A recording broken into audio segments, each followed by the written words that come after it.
কিয়ামতের মাঠে আমি দায়বদ্ধ থাকব। ভাই বন্ধুরা আমার, সেই ওমরকে আমরা নেতা হিসাবে গ্রহণ করতে পারিনি, সেই ওমরকে আমরা নেতা হিসাবে মানতে পারিনি। যে ওমর রাদিয়াল্লাহু আনহু বলেছিলেন, তিনি জনগণকে সামনে রেখে বলেছিলেন যে বাইতুল মাল সরকারি সম্পদে আমার ততটা অধিকার, ততটা আমার অধিকার যতটা অধিকার একজন এতিমের মালে তার রক্ষকের অধিকার। ভালো করে বুঝবেন, একজন এতিমের মালে তার রক্ষক যতটা অধিকার, মানে তাকে দেখাশোনা করে সেই এতিম বড় হওয়া পর্যন্ত সেই মালকে আগলে রাখতে হয় এতিমের রক্ষককে, এবং এতিম যখন বড় হয়ে সাবালক হয়ে যায় তখন সেই এতিমের কাছে বুঝিয়ে দিতে হয় সেই সম্পদ। ঠিক ততটাই আমার অধিকার আছে, যেমন এতিমের মালে এতিমের রক্ষকের অধিকার আছে, অনুরূপ জনগণের সম্পত্তিতে আমার ঠিক ততটাই অধিকার আছে। ভাই বন্ধুরা আমার, একবার ওমর রাদিয়াল্লাহু আনহু তিনি অসুস্থ হয়েছিলেন, একটু মধু প্রয়োজন। মসজিদে নববীতে সাহাবাদেরকে ডাকলেন, মুসলিম ভাইদেরকে ডাকলেন, ডাকার পরে বললেন যে ভাই সাহেব, আমার একটু মধুর প্রয়োজন, একটু মধুর প্রয়োজন, চিকিৎসার জন্য প্রয়োজন। আপনারা যদি অনুমতি দেন তাহলে আমি এই মধুটা গ্রহণ করব। মুসলিম মিল্লাত, মুসলিম উম্মাহ তার এই মধু নিতে অনুমতি দিলেন, তাই তিনি মধু গ্রহণ করলেন। ভাই বন্ধুরা আমার, এইরকম নেতার আমরা অনুসরণ করতে পারি না। ভাই বন্ধুরা আমার, হযরত ওমর রাদিয়াল্লাহু আনহুর সঙ্গে একজন ব্যক্তি খাওয়ার সুযোগ পেয়েছিলেন।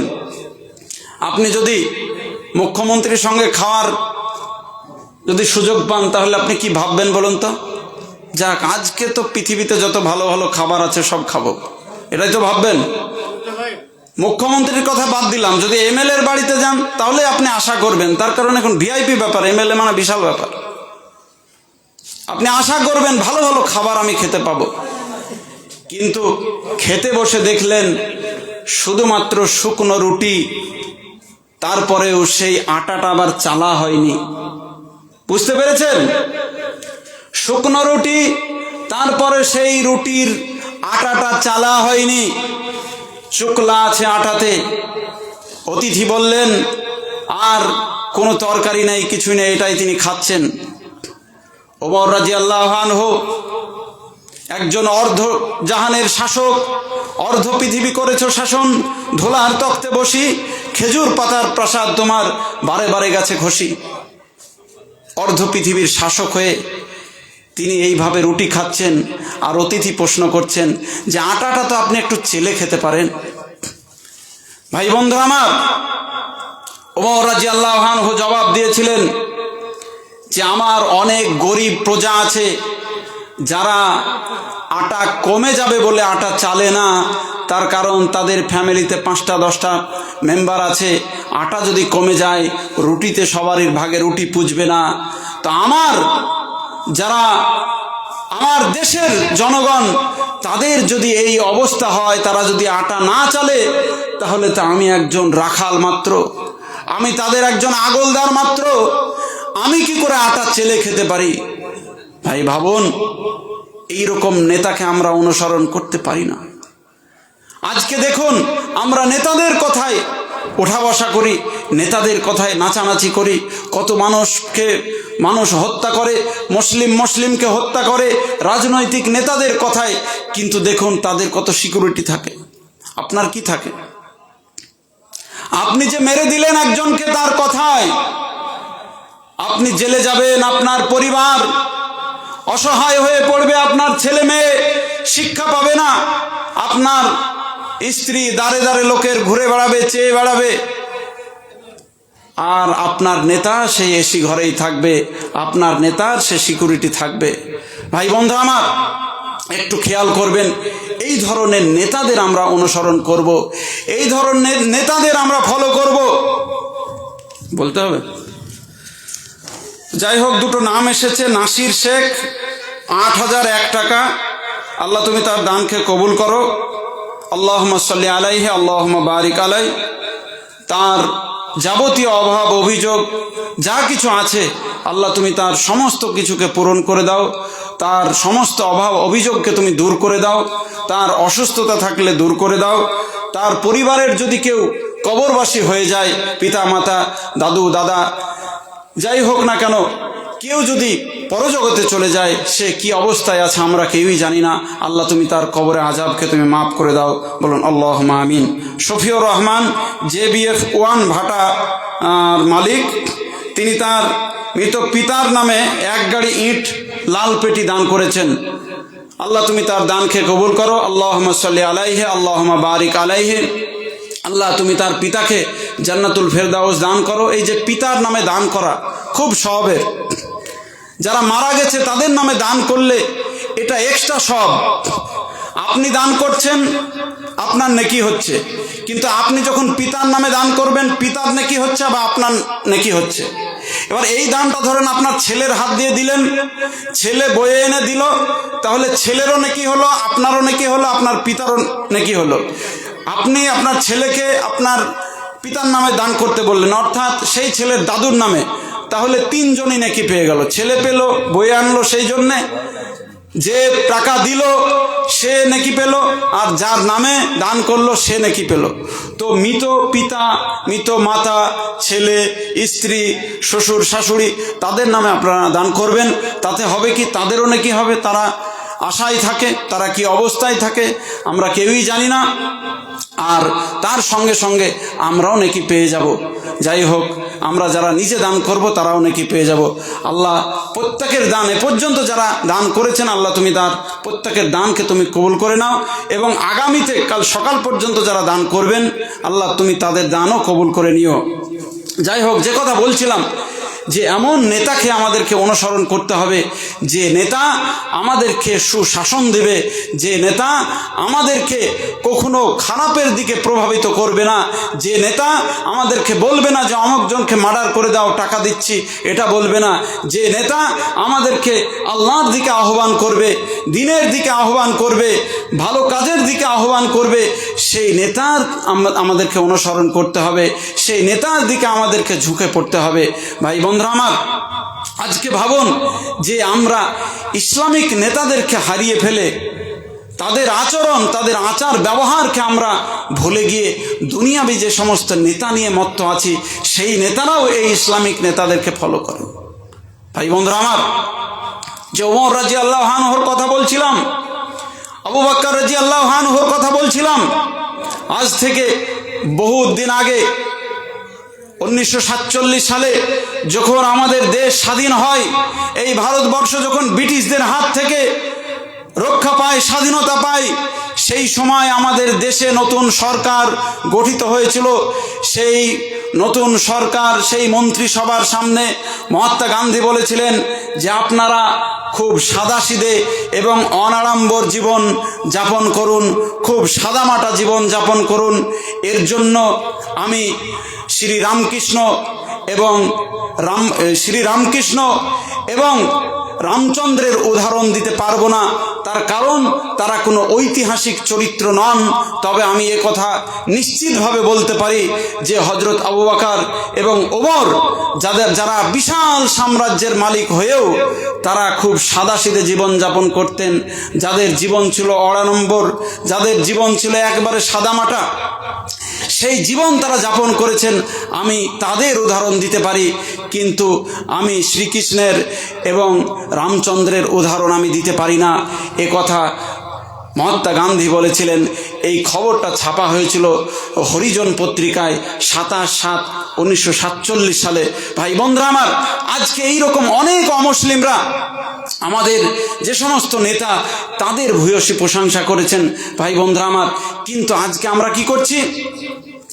সেই সমস্ত নেতাদেরকে বাদ দিয়ে আজকে যারা বাতিলের দিকে ধাপিত হচ্ছে, অন্যায়ের দিকে ধাপিত হচ্ছে, অন্যায় পথের পথিক যারা, সেই সমস্ত নেতাদের আমরা অনুসরণ করছি। ভাই বন্ধুরা আমার, আজকের নেতাদের কি চরিত্র জানেন? আজকের নেতাদের কি চরিত্র জানেন? তারা কি করে জনগণের সম্পদকে কুক্ষিগত করবে, জনগণের সম্পদকে হারাম উপায়ে উপার্জন করবে, এই হচ্ছে তাদের ইচ্ছা, তাদের কামনা, তাদের বাসনা। ভাই বন্ধু আমার, একটু ভেবে দেখবেন, একটু চিন্তা ভাবনা করবেন। একজন নেতা সে সর্বাবস্থায় সৎ হবে, এবং নেতার কর্তব্য হচ্ছে, দায়িত্ব হচ্ছে একটা বিরাট। শুধু নেতা নয়, যে যে পর্যায়ের ব্যক্তি, আল্লাহ রসুল হাদিসের মধ্যে বলছেন, আলা কুল্লুকুম রাইন ওয়া কুল্লুকুম মাসউলুন আন রাইয়াতিহি। আলা মানে খবরদার, সাবধান, তোমরা প্রত্যেকেই দায়িত্বশীল, এবং তোমাদের দায়িত্ব সম্পর্কে কাল কিয়ামতের মাঠে প্রশ্ন করা হবে। দায়িত্ব যে যেমন ব্যক্তি, তাকে সেই দায়িত্ব সম্পর্কে প্রশ্ন করা হবে। একজন ইমামকে প্রশ্ন করা হবে তার দায়িত্ব সম্পর্কে, একজন পিতাকে প্রশ্ন করা হবে তার দায়িত্ব সম্পর্কে, একজন মাতাকে প্রশ্ন করা হবে তার দায়িত্ব সম্পর্কে, একজন কৃষককে প্রশ্ন করা হবে তার দায়িত্ব সম্পর্কে, একজন স্কুল টিচারকে প্রশ্ন করা হবে তার দায়িত্ব সম্পর্কে। সে তার দায়িত্বকে সঠিকভাবে পালন করেছে কিনা তার জন্য তাকে প্রশ্ন করা হবে। কিন্তু আজকে আমরা দায়িত্ব নিতে শক্ত, মারামারি করে, লড়াই করে আমরা মেম্বার হওয়ার জন্য ব্যস্ত থাকি, নেতা হওয়ার জন্য ব্যস্ত থাকি। টাকা দিয়ে, ঘুষ দিয়ে আমরা কি করে নেতা হতে পারবো, কি করে আমরা টিকিটটা পাবো, সেই জন্য আমরা ব্যস্ত থাকি। কিন্তু ভাই বন্ধুরা আমার, জানেন কত কষ্টের জিনিস, কত দায়িত্ব আপনার উপরে চাপলো আপনি জানেন? এই নেতৃত্ব, যে নেতৃত্ব আপনার উপরে অর্পিত হলো, এই নেতৃত্বের যদি আপনি খিয়ানত করেন, এই আমানতের খিয়ানত যদি করেন, কাল কিয়ামতের মাঠে আল্লাহ রাব্বুল আলামিন আপনাকে ছেড়ে কথা কইবেন না। আল্লাহ রাব্বুল আলামিন আপনার কাছ থেকে হিসাব নেবেন। যদি কোনো ব্যক্তি সরকারি সম্পদ, একটা গমের দানা আত্মসাৎ করে, সে কিয়ামতের মাঠে খিয়ানতকারীর কাতারে দাঁড়াবে, আমানতের খিয়ানতকারী হিসাবে দাঁড়াবে। আজকে ভাবুন, পঞ্চায়েতের মেম্বার থেকে প্রধানমন্ত্রী পর্যন্ত কিভাবে আমানতের খেয়ানত হয়। জনগণের জন্য যে সমস্ত জিনিস বরাদ্দ হয়, সঠিকভাবে সেটা পাই না। একটা যদি ঘর আসে, তাহলে সেখান থেকে কাটমানি আসে নেতার বাড়িতে, সেখান থেকে 1 লক্ষ 1.5 লক্ষ টাকার ঘর এলে সেখান থেকে 20,000 10,000 চলে যায়। এই 20,000 10,000 টাকা যে আপনি খেয়ে নিলেন, এটা হচ্ছে আমানত। এই আমানতের আপনি খিয়ানত করলেন, কিয়ামতের মাঠে ধ্বংস অপরিহার্য, ধ্বংস সুনিশ্চিত। এতে কখনোই আপনাকে আল্লাহ রাব্বুল আলামিন ক্ষমা করবেন না।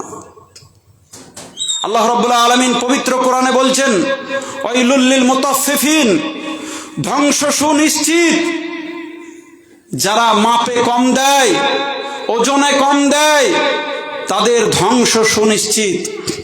সরকার আপনাকে 1.5 লক্ষ টাকা একজন গরিব মানুষকে দিতে দিল, মাপ করে দিল, সেখান থেকে মাপে আপনি কম দিলেন, এটাও ওজনে কম দেওয়া, এটাও ভেজাল দেওয়া, কম দেওয়া। শুধু দাঁড়ি পাল্লায় ওজন, সেটা ওজন নয়। আপনি যদি কোনো পণ্যের মধ্যে ভেজাল ভরেন, কম দেন, মানুষ হয়তো সেটা জানতে পারছে না, কিন্তু আপনি তো জানতে পারছেন যে আমি কম দিলাম বা আমি ঠকালাম। যারা ঠকবাজ, তাদেরকে সাবধান করেছেন। এই আয়াতে পরিষ্কার বলা হয়েছে, ওয়াইলুন মানে ধ্বংস, ধ্বংস সুনিশ্চিত। যারা মাপে কম দেয়, ওজনে কম দেয়, মানুষকে ঠকায়, মানুষের সম্পদ নিয়ে, মানুষের মাল নিয়ে তারা ছিনিমিনি করে, তাদের জন্য ধ্বংস সুনিশ্চিত। আজকে ভাবুন যে 10,000 টাকা ওখান থেকে আপনি কেটে রেখে দিলেন নিজের পকেটে, এর জন্য জবাব দিতে হবে। রাস্তা অ্যালটমেন্ট হয়েছে সরকারের পক্ষ থেকে, সেই রাস্তায় 5 ইঞ্চি ঢালাই করতে হবে, শিডিউলে আছে 5 ইঞ্চি ঢালাই হবে, কতটা সিমেন্ট দিতে হবে, কতটা পাথর দিতে হবে, সব বলে দেওয়া আছে।